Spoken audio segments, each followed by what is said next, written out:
இதுல என்ன உண்மை இருக்குங்கிறது நீங்க சொல்லிடலாம். ஜெயேந்திரர் சிபாரிசில் ஜெயலலிதாவிடம் சீட் பெற்ற நீங்கள் ஜெயேந்திரருக்கு பிரச்சனை என்றவுடன் திரும்பியே பார்க்கவில்லையே. இதை பத்தி ஜெயேந்திரரே கவலைப்படாத இவர் யாரு கவலைப்படுறாரு? ஆக்சுவலா ஜெயேந்திரர் பெரியவா கிட்ட போய் நான் சொன்ன பொழுது ஒரு அரசியல் கட்சியில சேர போற பெரியவா என்ன பண்றது சொல்லலாம், நீ ஜெயலலிதா போய் பாடுற அப்படின்னு சொன்னேன். சொன்னார். நான் 2004 எலெக்ஷனுக்கு முன்னாடி அப்ப பிஜேபி ஏடிஎம்கே அலையன்ஸ் போய் பார்த்தேன். போய் பார்த்து நான் வந்து வந்திருக்கேன், இந்த மாதிரி பெரியவா அவங்களை பார்க்க சொன்னா ஒரு அரசியல்ல சேர்ற மிஸ்டர் சேகர், நான் உங்களை கூப்பிட மாட்டேன் பார்ட்டிக்கு வாங்க, நீங்களா வந்தா சேர்த்துப்பேன். அதுக்கு முன்னாடி 2 minutes தான் டைம் கொடுத்தாங்க அந்த ஃபோர்ஸ் செஞ்சா எல்லாம். பட் கதவை சாத்திட்டு she was talking to me for 35 minutes. அந்த ரெஸ்பெக்ட் இன்னி வரைக்கும். அதனாலதான் அவங்கள நான் ஒரு வார்த்தை கூட இனிமே தப்பா சொல்லல. ஏன்னா she is a wonderful lady by person. அது எந்த தப்பும் கிடையாது.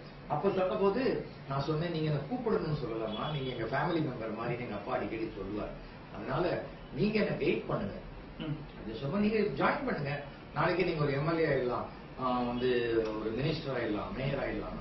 எனக்கு அதெல்லாம் ஆசை இல்லாம ஒரு ராஜ்யசபா எம்பி ஆனாக்க ஒரு வருஷத்துக்கு 2 கோடி ரூபாய்க்கு யாருக்கு வேணா நம்ம தமிழ்நாட்டில் உதவி செய்யலாம். ஒரு கான்செப்ட் பெட்டரா இருக்கும். இன்னும் ராஜ்யசபா எம்பினா சேகர் அது வந்து கட்சிக்கு ரொம்ப வந்து விசுவாசமா இருக்கிறவங்களும் ரொம்ப கட்சியில பாரம்பரியம் மிக்கவர்கள் தான் கொடுக்க முடியும். ஐயோ எனக்கு எஸ்எஸ்என் அளவுக்கு பாரம்பரியம் இல்லையா அப்படின்னு நான் சொன்னேன். அவங்க சிரிச்சுட்டாங்க. சிரிச்சுட்டு சாரி சம்டைம்ஸ் இட் ஹேப்பன்ஸ், என்ன பண்ண முடியும் அப்படின்னு சொன்னாங்க. நான் அப்படிப்பட்டவன். யாராக இருந்தாலும் என் மனசுல தோன்றது மேல் பட்டன் போடலன்னா உள்ள எந்த விஷயமும் மறைச்சிடக்கூடாதுன்னு தான். அதே போல நான் ஒரு புக் ரிலீஸ்க்கு போனேன். எஸ் வி சேகர் நூலை வெளியிடுவார், நான் எப்பவுமே நூலை வெளியிட்டு தான் அப்படிப்பட்டவன். எனக்கு நான் வந்து எந்த கூச்சமும் படாதவன். எனக்கு எது கூச்சம்? என் தாய் தந்தை என்னுடைய குலம் எதுக்கும் நான் வருத்தப்பட வேண்டிய அவசியமே கிடையாது. கடவுளுடைய அனுகிரகம். அந்த மாதிரி ஒரு சூழ்நிலையில நான் சொன்னேன். 2004 எலெக்ஷன் முடிஞ்சது. எலெக்ஷன் முடிஞ்சவங்க நான் அரசியல் கட்சியில சேர்றேன்னா நான் உங்ககிட்ட வருவேன். 40 சீட்டு தோத்தது வா அப்படின்னு சொன்ன அன்னைக்கு மத்தியானம் லெட்டர் கொடுத்தேன். ஆனா ஜெயலலிதா அவர்களே நம்பல. இவர் ஏதோ எமோஷனலா பண்றாரு, ஒரு 15 நாள் 1 மாசம் கழிச்சு மறுபடியும் பேசுவோம் அப்படின்ட்டு மறுபடியும் 1 மாசம் கழிச்சு எனக்கு திண்டுக்கல் சீனிவாசன் அவர்கள் பேசினாங்க. ஏன் சார் நிஜம்தானே சார், என்ன எழுதி கொடுத்தது எப்படி சார் மாற்ற முடியும்? நிஜமா தான். இல்ல இல்ல நீங்க ஏதோ உணர்ச்சி வசப்படுறவனே கிடையாது சார், நான் வந்து அறிவுபூர்வமா சிந்திக்கிறவன், இந்த எமோஷனல் டெசிஷன்ஸ் எல்லாம் என்கிட்ட கிடையவே கிடையாது சார் அப்படின்னு சொன்னேன். அதே போல வந்து நான் ஒரு நாடி பார்த்ததுல சொன்னாங்க, நாட்டை ஆள்பவள் சகோதரியை போல் இருந்து உனக்கு முடிசூட்டி அழகு பார்ப்பாள் வந்தது 2006 மார்ச்ல. அப்ப கூட நான் பெருசா சீட்டு கேட்கல. மயிலாப்பூர்ல நான் சீட் கேட்கவே இல்லை, பணம் கட்டல. ஆனா என் பேர் ஸ்கிரால்ல ஓடிச்சு. அப்பவும் நான் நேர கார்டனுக்கு போனேன். அவங்க இதுக்கு கிளம்புறாங்க ஊருக்கு கேம்பெயினுக்கு. எல்லாரையும் விட்டுட்டு சேகர் இங்க வாங்கன்னு கூப்பிட்டாங்க. அவங்க மிஸ்டர் போடாத என்கிட்ட பேசினது கிடையாது, என்ன உட்கார வைக்காத பேசுனது. நான் சொன்னேன், என்னமா நான் உங்களை சீட் கேட்கவே இல்லை, எனக்கு போய் சீட் கொடுத்துட்டீங்க, வேற யாருக்காவது 196 பேர் பணம் கட்டிருக்காங்க, தேவையில்லாத அவங்களுக்கு நான் இனிமையாயிடும். நீங்க நிக்கிறீங்க, நீங்க ஜெயிக்கிறீங்க, நான் பாத்துக்கிறேன். இல்லை என்கிட்ட பணம் இல்லை, நான் பாத்துக்கிறேன், நீங்க போங்க. அதுக்கப்புறம் நான் ஹேவ் டு ஒபே, சரின்னு சொல்லிட்டேன்.